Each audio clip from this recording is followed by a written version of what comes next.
2006 Sx230. When you're out in the water, you're anchored and you're chilling out, you notice the bilge pump runs maybe every hour, every half hour. You're getting a slow leak somewhere, you never figured it out.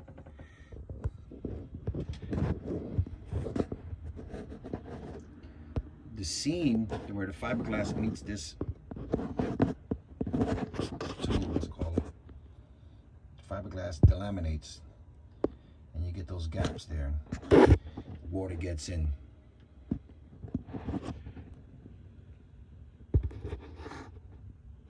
Gotta scrub it clean. Scrub the tube clean as best you can. You can even see the salt and stuff in there.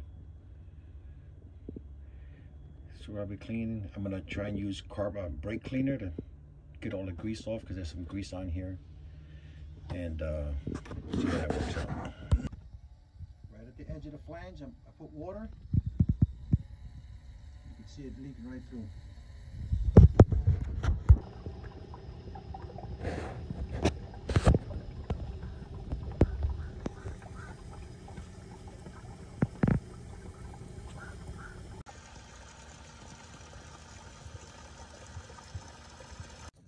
The glass that got delaminated, some of it curled up at the edges, so we're just gonna try and slice that down so that we can get us flush to the tube, clean out port tube, so that when we glue, we're not creating a high point where the tube won't be able to go onto again.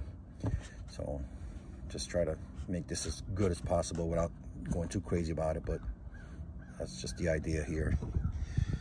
You can see some of what I'm shaving off already.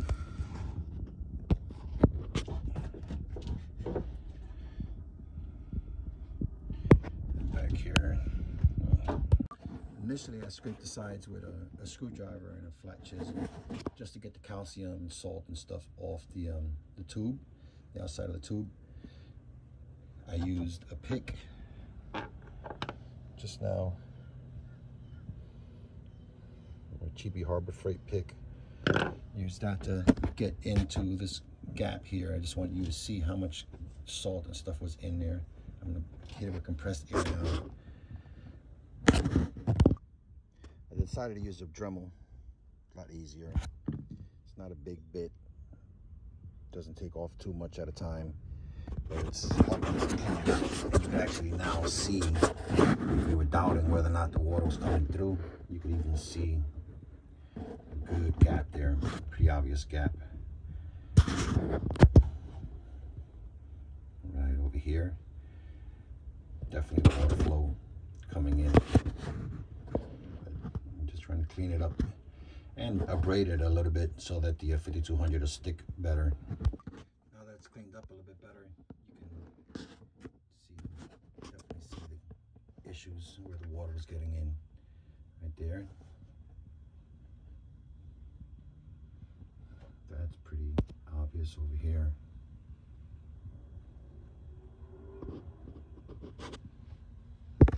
That's pretty obvious. So I got it all cleaned up. I just used the Dremel to get some of the fiberglass down, and then the picks to get as much as the salt and calcium, whatever the fuck that powder is, out of the gap there to create a little good spot to seal with the 5200.